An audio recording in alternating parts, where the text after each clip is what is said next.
오늘 또 예배 자리에 나오신 우리 성도님들과 성도님들 가정마다 주님의 한없는 은혜와 평강이 넘쳐나길 간절히 소망합니다. 얼마 전 암으로 돌아가신 한 장로님의 이야기로 오늘 말씀을 시작하려고 합니다. 솔직히 경건한 신앙이기보다는 교회의 정치에 열심히셨던 분이었습니다. 그런데 그의 자녀들은 참으로 신실했고 큰딸이 목사 사모가 되었습니다. 평소 아버지를 잘 모시지 못했던 것이 못내 아쉬웠던지 이 아버지가 아프다는 소식을 듣고는 아버지가 입원해 계시는 병원에서 병간호를 이 큰딸이 자청을 했습니다.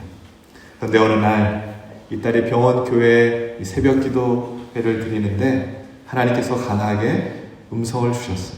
분명하게 들리는 음성이었는데 아버지에게 가서 회개하도록 하라라는 것이었습니다. 딸의 입장에서는 참으로 곤란한 상황이 아닐 수 없었습니다. 아버지에게 가서 회개하십시오 라고 말하는 것 자체가 너무나 힘든 일이었습니다.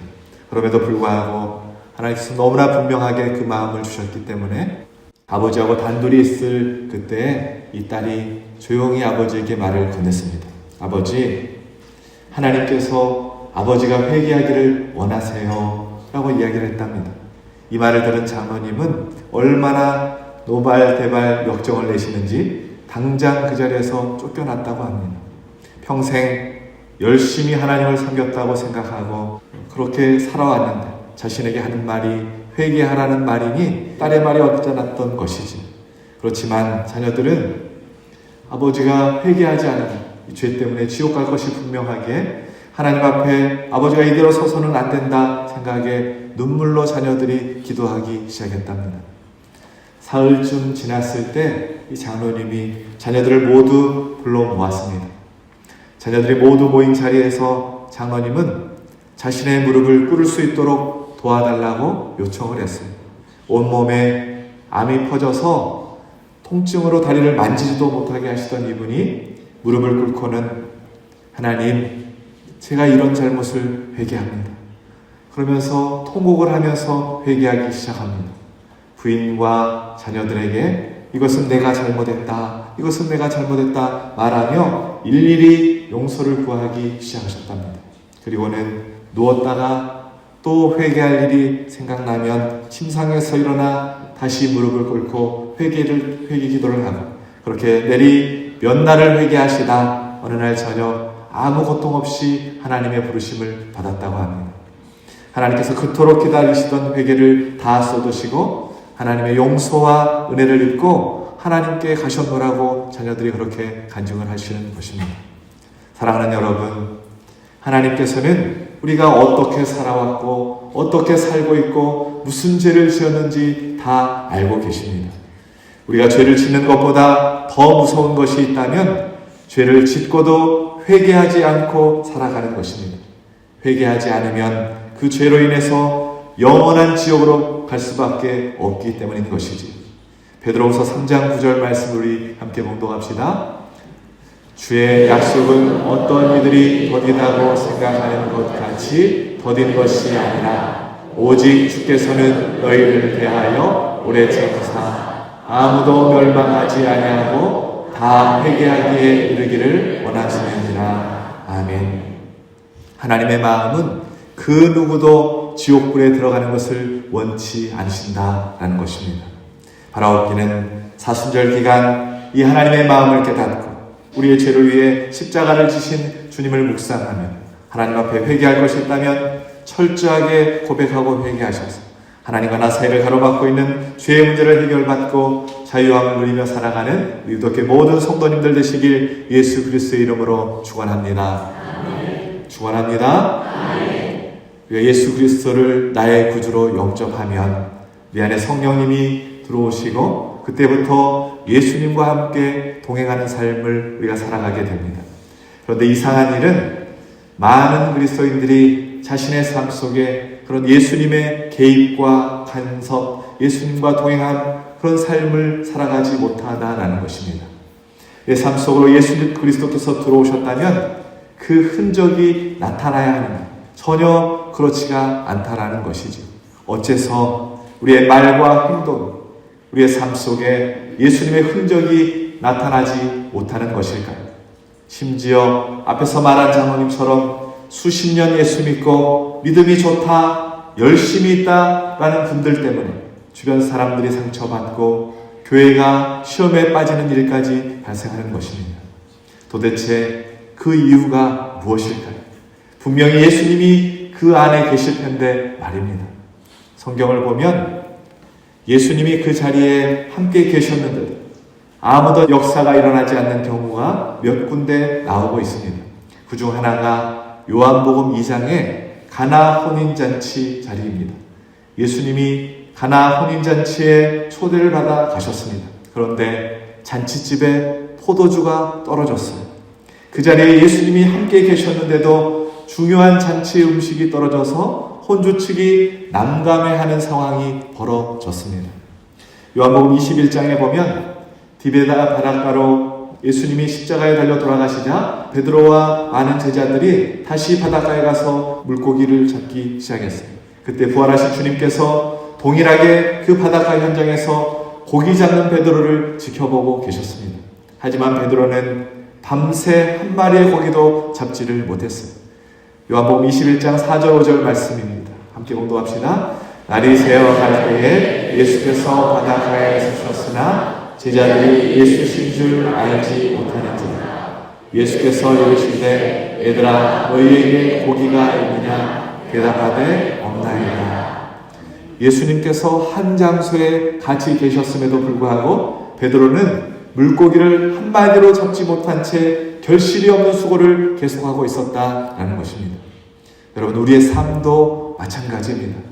우리 안에 예수 그리스도를 모셨으니 늘 승리와 축복으로 가득하리라 그렇게 기대했건만 우리 또한 포도주가 떨어지는 일이 일어나고 물고기를 한 마리도 잡지 못하는 그런 난감한 사태나 결핍의 상황이 우리의 삶 가운데 벌어진다라는 것이지. 수없이 그런 일들을 경험하고 우리가 살아가고 있습니다. 분명히 내 안에 예수 그리스도를 모셨는데 어떻게 그런 일이 우리에게 일어날 수가 있는 것입니까? 먼저 가나 혼인잔치집을 상황을 한번 여러분 보세요. 예수님은 잔치집에 초청을 받아 가셨지만 그곳에서 아무 일도 하실 수가 없으셨습니다. 그 이유는 예수님이 그 자리에 손님이셨기 때문입니다. 그저 초대받은 자리에 앉아서 내오는 음식을 받아 먹으며 계셔야 했던 것이지. 그때 예수님의 어머니 마리아가 예수님에게 포도주가 떨어졌다고 말했고 하인들에게 이분이 시키는 대로 무엇이든지 하라고 명령합니다. 그러자 그들이 예수님의 명하신 대로 항아리에 물을 떠다 날렸더니 물이 변화해 포도주가 되는 기적이 일어났습니다. 예수님이 그 상황을 주도하신 직후부터 역사가 일어나기 시작했다라는 것이죠. 디베라 바닷가에서도 마찬가지입니다.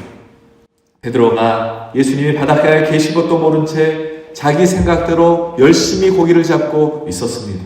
그렇게 밤새 아무것도 잡지 못하고 있을 때 예수님이 그물을 배 오른편에 던져라 라고 말을 하셨고 그 말씀을 따랐을 때 고기가 153마리가 잡히는 배가 가라앉을 정도의 그런 고기를 잡게 됩니다. 그때 비로소 베드로는 자신에게 명령하신 분이 예수님이신 것을 깨닫게 되는 것이죠. 여러분, 바로 이것입니다. 우리가 예수님을 영접해서도 단지 손님으로 모셨다면 가나의 혼인잔치처럼 우리 삶에 포도주가 떨어지는 일이 일어날 수밖에 없다라는 것입니다. 그러나 예수님이 주인이 되어 우리에게 명하시는 위치가 되고 우리가 순종하기 시작할 때 물이 변하여 포도주가 되는 역사가 일어나는 것이지. 그러므로 예수님을 멀리 바닷가에 세워두지 마시고 예수님을 내 인생 한가운데 직접 명령하시는 자리로 모시면 그때 비로소 우리는 예수님의 능력과 역사를 경험하게 될 줄로 믿습니다. 또한 우리 삶에 예수님의 역사가 나타나지 않고 예수님을 경험할 수 없는 이유는 예수님을 모시고 살면서도 내 마음대로 내 고집대로 우리가 살려 하기 때문입니다. 열심히 있는 교인이라는 분들이 오히려 교회를 어렵게 하는 것도 마찬가지 이유에서입니다. 사도 바울이 이런 일 때문에 힘들어하고 있는 빌립보 교회를 향하여 말씀합니다. 빌립보서 4장 2절 말씀 함께 봉독합시다.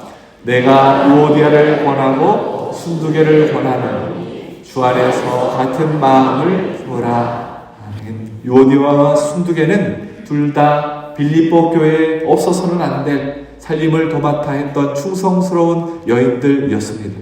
그런데 이 두 사람이 사이가 좋지를 않았어요.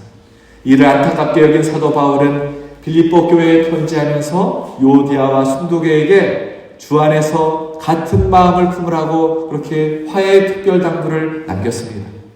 여러분, 왜 이런 일이 벌어졌을까요? 주님의 일에 충성스럽게 헌신하던 두 사람이었습니다.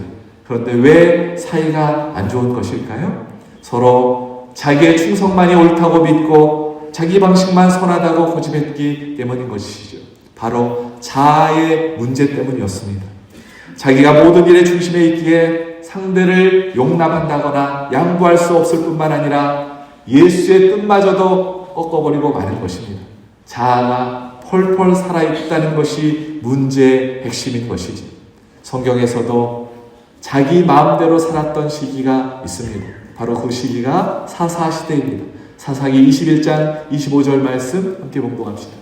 그때 이스라엘에 왕이 없었으므로 사람이 각기 자기의 소견에 옳은 대로 행하였더라. 내 생각에 옳은 대로 사는 것, 이것이 바로 자아가 벌이는 일입니다. 요즘처럼 모든 것이 나 중심으로 돌아가는 세태에서는 자기 생각대로 사는 것이 소신이 있어 보이고 줏대가 있어 보이는 삶처럼 우리에게 보입니다. 당당한 삶이라고 그렇게 여겨집니다. 그러나 성경은 자기 생각대로 옳은 대로 살아가는 것을 죄라고 말합니다. 하나님의 뜻이 아닌 내 생각이 옳다고 생각하고 살아가는 것은 교만의 죄입니다. 한 부부가 심각한 부부싸움을 했습니다. 중재자가, 주변에 아시는 분이 중재자가 되어서 좀 화해를 시켜보려고 남편에게 찾아가서 부부싸움을 한 이유를 물었습니다. 이야기를 쭉 들어보니까, 남편의 이야기를 들어보니까 아내가 잘못한 거예요. 그래서 이분이 이번에는 아내를 찾아가서는 남편 이야기를 들어보니까 당신이 잘못했던데 왜 그렇게 고집을 부리느냐, 빨리 잘못했다고 사과하고 용서를 비세요, 이렇게 말했더니 이 아내분이 입에 거품을 물고 뒤로 쓰러지는 겁니다. 왜 남편에게 먼저 갔느냐며 싸운 이유를 열을 내면서 이렇게 설명을 하시더랍니다. 아내의 이야기를 또 이분이 들어보니까 남편이 잘못했더라라는 것이죠. 도대체 잘못한 사람이 없습니다. 양쪽 모두가 자신이 옳다고 굳게 믿고 있었다라는 것이죠. 어떤 원로 목사님이 은퇴를 하신 다음에 이런 말씀을 하셨어요. 자신이 평생 목회하면서 자신의 집을 팔아 하나님 앞에 바치는 사람도 보았고, 자신의 땅을 팔아 바치는 교인도 내가 보았는데, 자신의 성질을 뽑아서 바친 교인은 한 사람도 보지 못했습니다. 이렇게 이야기를 하시는 겁니다. 웃으면서 가볍게 하신 말씀이지만 참으로 우리가 새겨드려야 할 말이다라는 생각을 제가 가졌습니다. 여러분, 우리가 하나님 앞에 정말로 바쳐야 할 것이 있다면 나의 자아라는 것입니다. 그래야 예수님을 우리가 경험하고 살아갈 수 있는 것입니다. 내 안에 분명히 예수님이 계신데도 아무런 역사를 경험하고 살지 못한다면 그것은 아직도 내 안에 내 생각, 내 고집, 내 성질 때문에 예수님께서 설 자리가 없으신 것입니다. 여러분, 오늘 본문 말씀을 보세요. 내가 그리스도와 함께 십자가에 못 박혔나니 이제는 내가 산 것이 아니요 오직 내 안에 그리스도께서 사시는 것이다. 여러분, 이것은 주님께 놀랍게 쓰임받은 사도 바울의 고백입니다. 우리 또한 사도 바울과 같이 예수님을 모시고 사는 사람들인데 왜 우리의 삶에는 아무런 역사도 일어나지 않는 것일까요? 그 결정적인 차이가 바로 이 고백에 있습니다. 오늘 본문 말씀 다시 한번 공독합시다. 내가 그리스도와 함께 십자가에 못 박혔나니 그런즉 이제는 내가 사는 것이 아니요 오직 내 안에 그리스도께서 사시는 것이다. 아멘. 예수님께 삶의 주도권을 내어드리지 못하는 사람은 절대로 이렇게 고백할 수가 없습니다. 사도 바울은 실제로 예수님이 십자가에 달려 죽으시는 모습을 보지 못했습니다. 본 적이 없어요. 그러나 그는 자신이 예수님과 함께 십자가에 못 박혔다라는 것을 믿었습니다. 그렇게 고백하고 있어요. 말뿐만이 아니라 그렇게 믿음으로 살아갔습니다. 사도 바울이 로마서 6장 3절에 이렇게 고백합니다. 함께 봉독합시다. 무릇 그리스도 예수와 합하여 세례를 받은 우리는 그의 죽으심과 합하여 세례를 받은 줄을 알지 못하느냐. 아멘. 십자가에 죽으신 것이 아니라 사도 바울도 죽었고 우리 또한 예수님을 믿는 우리 또한 십자가에 죽었다라고 말씀하고 있습니다. 그런데 예수님을 잘 믿고 싶어하는 많은 그리스도인들이 자주 예를 쓰는 것이 있어요. 난 여전히 안 죽었구나. 죽어야지 이렇게 말합니다. 그런데 그것은 성경을 잘 몰라서 하는 말입니다. 성경은 예수님께서 십자가에 돌아가실 때 우리의 옛사람도 예수님과 함께 십자가에 못 박혀 죽었다라고 말씀하고 있습니다. 그러니 예수님이 십자가에 죽으신 이 사건은 동시에 내가 죽은 십자가라는 것이죠. 하나님께서 그렇게 이미 정해 놓으셨습니다. 예수님이 죽으신 십자가는 동시에 내가 죽은 십자가다라는 것이죠. 그래서 우리가 할 수 있는 일은 이 진리를 아멘하고 받아들이기만 하면 되는 것입니다. 이 말씀을 아멘하고 받기만 하면 되는 것입니다. 죽으려고 노력하는 것이 아니라 이미 죽었다고 믿고 믿음으로 죽음을 고백하고 살아가는 것입니다. 우리가 해야 할 일이 있다면 나는 죽었습니다. 늘 고백하며 살아가는 것이지. 이제 나 자신의 십자가 죽음의 이야기를 우리가 고백해야 된다라는 것입니다. 그제 4월 3일이 여러분 무슨 날이었습니까? 77주년 제주 4.3 희생자 추념식이 있는 날이었습니다. 제가 유튜브 영상을 이렇게 보게 되었는데 몇 년 전에 있었던 추념식 영상이 올라와서 보게 되었는데 영상 제목이 제주 할머니가 생선을 못 드시는 이유였습니다. 한 대학생이 자신의 할머니 김연옥 할머니의 이야기를 추도식 때 나와서 했어요. 제주 4.3 사건으로 모든 가족을 잃은 자신의 할머니는 평생 생선 요리를 드시지 못한다라는 것입니다. 할머니가 8살 될 무렵에 4.3 사건이 일어났는데 자신의 할아버지 할머니, 자신의 아빠, 엄마, 오빠, 동생, 온 가족을 다 잃어버렸습니다. 모든 가족들이 바다에 던져져 죽었는데 물고기에 다 뜯겨 먹혔다는 생각 때문에 어릴 때부터 멸치 한 마리도 먹지를 못했답니다.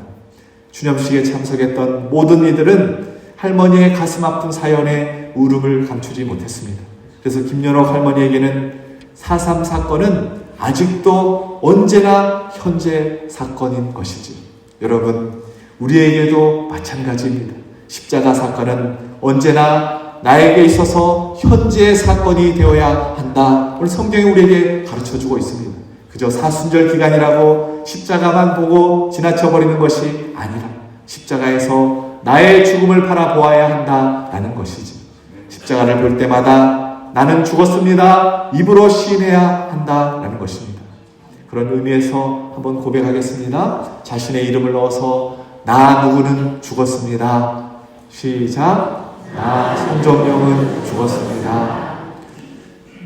여러분 정말로 믿으십니까?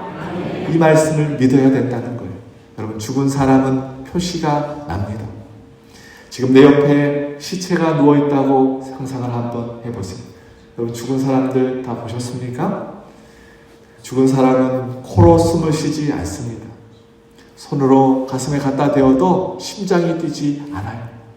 아무리 이름을 불러도 대답하지 않아요. 몇 년 전에 목사님, 내 남편이 숨을 거둔 것 같아요. 빨리 와보세요. 가서 제가 임종기도 해드렸는데 몸이 막 굳어가고 있었어요. 몸이 차가워지고 막 굳어가고 있는 다리를 이렇게 폈는데 불러도 아무런 대답이 없는 것이죠. 여러분, 마찬가지 우리는 자아가 죽은 사람도 쉽게 알아볼 수 있습니다. 사람이 어떤 말이나 평가를 해도 칭찬해도 죽은 사람이 진정으로 영적으로 죽은 사람이 되는 것이죠. 나의 죽음을 믿음으로 받아들일 때 더 이상 내 안에 미움도 섭섭함도 억울함도 분노도 남아있지 않게 되는 것입니다. 그렇게 강하던 자존심도 고집도 욕심도 더 이상 부질없는 것이 되는 것입니다. 내가 그동안 잘났다고 외쳤던 그 무엇도 다 아무것도 아닌 것이 되는 것이지. 바로 그때 주님이 내 안에 사시는 것입니다. 내가 죽고 예수님이 살아서 역사하시는 것입니다.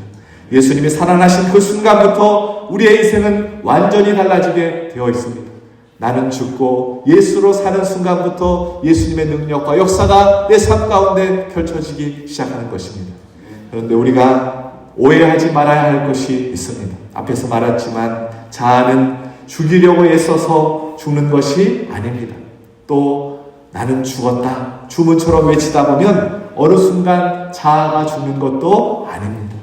나는 죽었다고 고백하는 것은 십자가에서 하나님이 이루신 놀라운 일에 대해서 믿고 아멘하고 받아들이는 것입니다. 그 말씀을 내 말씀으로 아멘하고 받아들이는 것입니다. 그러나 많은 그리스도인들에게 이 믿음이 분명하지 않습니다. 옛사람이 죽었음을 믿지 못한 채 죄만 용서받기를 원하며 살아갑니다. 그래서 죄 짓고 회개하고 또다시 죄 짓고 회개하기만 반복하는 것입니다.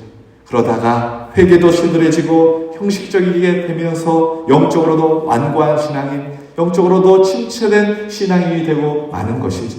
이것이 자신이 죽었다는 것을 믿지 못하는 신앙인의 삶인 것입니다. 1945년 8월 15일 우리 민족이 해방이 되었습니다.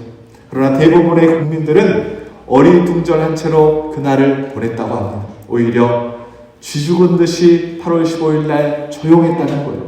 몰라서 그런 것만이 아니라 일본이 항복했다는 말이 퍼져갔지만 실감이 나지 않았다는 것입니다.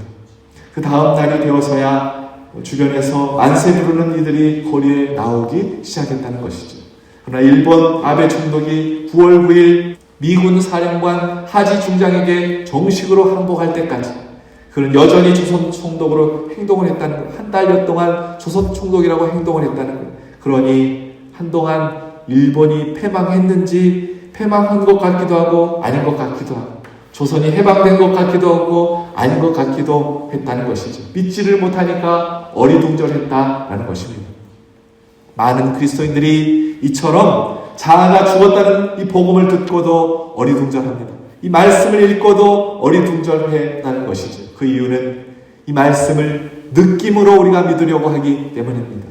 우리에게 필요한 것은 느낌이 아니라 사실입니다. 하나님의 말씀을 믿는 것입니다. 막 결혼식을 마친 신혼부부는 부부라는 느낌이 들지 않아도 실감이 나지 않아도 이미 부부가 되는 것입니다. 5년 10년 살다 보니까 부부가 되는 것이 아니지. 결혼식이 끝나면 곧바로 부부가 되는 것입니다. 입양부하는 양부모 집에서 5년 정도 살다 보면 자녀가 되는 것이 아닙니다. 입양 수속이 끝나면 즉시로 이 집의 양아들이 되는 것이죠. 우리의 옛사람은 죽이려고 노력해서 주어지는 것이 아닙니다. 경건하게 살다 보니까 서서히 이루어지는 것도 아닙니다. 육신의 욕망이 사라져서 죽은 줄 알게 되는 것도 아닙니다. 하나님께서 예수님의 십자가를 통하여 이미 완전한 이 승리를 이루어 놓으셨기 때문에 아멘하고 믿고 감사하며 내 것으로 받아들이기만 하면 된다라는 것입니다.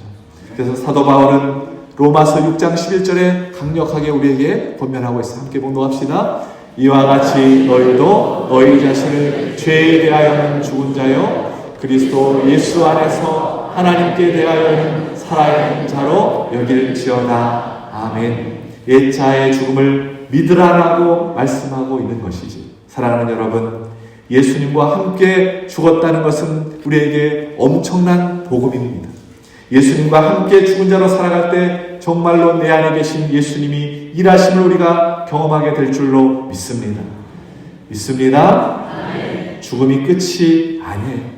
가정에서 내가 죽었습니다 고백하면 남편이 살아나는 역사가 일어납니다. 남편이 죽었습니다 고백하면 아내가 살아나는 역사가 일어나는 거예요. 부모가 내가 죽었습니다 하나님 앞에 고백하면 자녀들이 살아나는 역사가 일어나는 것입니다. 죽음이 끝이 아니라 오히려 죽음으로 생명을 누리는 삶을 우리가 살게 된다는 것이죠. 나만 사는 게 아니라 내 주변에 있는 사람도 같이 살아나는 생명의 역사가 내가 죽었습니다 믿음으로 고백하게 될 때 그런 역사가 일어나게 됨을 성경이 우리에게 가르쳐주고 있습니다. 그런 은혜를 누리며 살아가는 유독교회 모든 성도님들 되시길 예수 그리스도의 이름으로 축원합니다. 넥스 루케이도라는 목사님이 계십니다. 이 목사님이 미국 텍사스의 오크힐스라는 곳에서 교회에서 목회를 하기 시작하셨는데 25년 목회하면서 50권이 넘는 책을 이분이 쓰셨어요. 이분이 쓴 책 중에 은혜라는 책 제목이 있는데 이 책 내용 중에 너무 감동적인 이야기가 있어서 여러분에게 소개하려고 합니다. 지금으로부터 한 3년 전에 미국 전역에 잔잔한 감동을 주었던 이야기라고 합니다. 타라 스코치라는 중년 주부에게 13살 먹은 테일러라는 딸이 있었습니다. 그런데 이 딸이 13살 딸이 친구들과 함께 스키를 타러 스키장에 갔다가 도중에 그만 큰 사고를 당해서 식물인간이 되고 말았습니다. 의학적으로 회생이 불가능하다라고 의사로부터 그런 진단을 받게 됩니다. 하루아침에 이런 엄청난 사고를 만난 이 아이의 엄마가 남편과 고민을 하면서 상의를 했어요. 다시 회생할 수 없다고 하니 우리 딸의 장기를 가지고 많은 다른 아이들을 우리가 살립시다. 그렇게 결정을 하고 딸 테일러의 장기를 이식하기로 결정을 해요. 결국 이 아이는 그렇게 죽었습니다. 이때 퍼트리샤 윈터스라는 13살 먹은 아이가 있었는데 이 아이에게 심장 이식을 하기로 병원에서 결정을 하고 서로 연결해 주었습니다. 테일러라는 죽은 아이의 집은 텍사스 휴스턴이고 퍼트리샤가 사는 곳은 애리조나주의 피닉스라는 지역이었는데 거리가 1619km, 비행기를 타고 3시간 정도 걸리는 거리, 이 두 아이의 심장을 연결시켜 준 것이지. 퍼트리샤라는 아이는 심장병이 너무나 심해서 누워서 음식을 받아 먹고 살아야 할 정도였는데 아무것도 할 수 없는 아이였는데 테일러의 심장을 받고 이 아이가 다시 건강을 되찾고 살아나게 되었다라는 것입니다. 6개월간 재활치료를 받고 이 아이가 건강하게 회복이 되었어요. 퍼트리샤의 엄마가 자기 아이가 회복된 것을 보고서는 너무나 기뻐서 자기 아이에게 심장을 기증해준 죽은 아이의 엄마를 초청을 했습니다. 텍사스에 살고 있는 죽은 아이의 엄마에게 비행기표를 보낸 것이죠. 이런 이야기를 들을 때는 나의 이야기로 바꾸어서 생각을 해보면 너무나 감동이 됩니다. 내 아이가 심장을 이식받는 입장이 아니고 내 아이는 죽었고 내 아이의 심장을 다른 아이에게 이식을 해 주었는데 그 아이가 건강해졌다고 하니 얼마나 감격적이겠습니까? 초청을 받고는 비행기를 타고 퍼트리샤를 만나러 죽은 아이의 엄마가 찾아가는 것입니다. 그 만남 자체가 미국에서 뉴스거리가 되었습니다. 집으로 와서 아이를 만났어요. 허그를 하더니 아이를 보면서 이 죽은 아이의 엄마가 하염없이 눈물을 흘리는 것입니다. 여러분, 그때 이 엄마의 심정이 어떠했겠습니까? 지금 이 아이의 심장이 죽은 내 아이의 심장이잖아. 여러분, 그때 이 엄마의 마음이 우리 아이도 사고가 나서 죽었는데 너는 건강하면 어떡해? 너도 부작용이 나서 확 죽어버려라. 그렇겠습니까? 그런 엄마는 이 세상에 없지요. 아마도 축복해 주었을 것 같습니다. 너는 수명을 다할 때까지 천수를 누려라. 너 속에 있는 죽은 내 아이의 심장으로 너는 건강하게 백수를 살아라. 그런데 퍼트리샤 엄마가 자기의 아이에게 심장을 기증해준 죽은 아이의 엄마에게 선물을 하나 마련해서 정성껏 포장을 해서 주는 것입니다. 만남 자체도 감동이 되었지만 미국 전역에 그 선물 때문에 잔잔한 감동을 주었다는 것입니다. 그 아이의 엄마가 준 선물이 무엇이었는가? 선물을 이렇게 열어보았더니 그 안에 뭐가 들어있었냐면 청진기가 들어있었습니다. 그러면서 하는 말이, 자, 당신의 딸의 소리를 한번 들어보세요 라고 이야기를 하는 거예요. 죽은 아이의 엄마가 퍼트리샤 가슴에는 청진기를 댑니다. 두근 두근 두근 거리는 거예요. 누구의 소리입니까? 죽은 딸의 심장 소리인 것이죠. 자기 딸의 아이는 죽었지만 죽은 테일러의 심장 소리가 이 아이의 가슴에서 울려나는 것입니다. 너무나 감격스러워서 이 엄마가 눈물을 주체할 수가 없는 거예요. 사랑하는 여러분, 하나님이 오늘 당신의 귀에 청진기를 꽂으시고 저와 여러분의 마음 가운데 청진기를 대십니다. 누구의 소리를 듣고 싶어서 그런지 아십니까? 예수 그리스도의 심장 소리를 듣고 싶어서 청진기를 대시는 것입니다. 여러분 속에 있는 아들의 심장 소리를 듣고 싶으셔서 그러시는 것입니다. 죄로 물든 세상의 5만 가지 더러운 가치관으로 쪄들어버린 우리이지만 하나님이 저와 여러분을 사랑하시는 것은 우리 가슴 속에 뛰고 있는 당신님의 아들의 심장을 사랑하시기 때문에 저와 여러분을 사랑하시는 것입니다. 독생자 외아들 예수 그리스도의 심장이 뛰고 있기에, 나는 죽고 예수로 살고 있기에 그것 하나만으로도 저와 여러분을 하나님께서 영원토록 끝까지 지켜주실 줄로 믿습니다. 기도하겠습니다.